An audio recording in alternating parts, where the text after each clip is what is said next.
আপনি কি জানেন আজ আমেরিকা ও ইরান যুদ্ধে জড়ালেও একটা সময় তারাই ছিল সবচেয়ে ঘনিষ্ঠ বন্ধু। আমেরিকা ও ইরানের মধ্যে এতটাই ঘনিষ্ঠ সম্পর্ক ছিল যে ইরানের ৮০% তেল আমেরিকান কোম্পানিগুলির দ্বারা বিশ্ববাজারে বিক্রি করা হতো।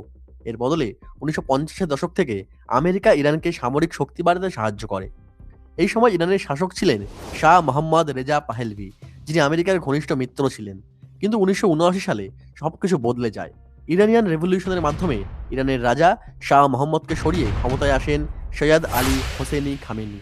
খামেনি ইরানে চলতে থাকা ব্রিটিশ কালচারের সমাপ্তি ঘটিয়ে মুসলিম শাসনতন্ত্র চালু করেন এবং আমেরিকান অয়েল কোম্পানিগুলির সাথে সমস্ত চুক্তি বাতিল করে নিজের সরকারের মাধ্যমে ইরানের খনিজ তেল বিশ্ববাজারে বিক্রি করার সিদ্ধান্ত ঘোষণা করেন। আর এখান থেকেই ইরান ও আমেরিকার মধ্যে শত্রুতা শুরু হয়। অন্যদিকে ইরান মনে করে প্যালেস্টাইনে জমি দখল করে ইসরায়েল রাষ্ট্র তৈরি হয়েছে, তাই ইরান সবসময় প্যালেস্টাইনকে সমর্থন করে। ইরান হামাস ও হেজবুল্লাহর মতো কিছু সংগঠনকে মদদ দেয় যারা ইসরায়েলের বিরুদ্ধে লড়াই করে। আর এই কারণেই ইসরায়েল মনে করে ইরান তার বিরুদ্ধে পরোক্ষভাবে যুদ্ধ করছে। এছাড়াও ইরান একটি ইসলামিক রিপাবলিক এবং ইসরায়েল ইহুদি রাষ্ট্র, তাই দুই দেশের মধ্যে ধর্মীয় দ্বন্দ্বও চরমে।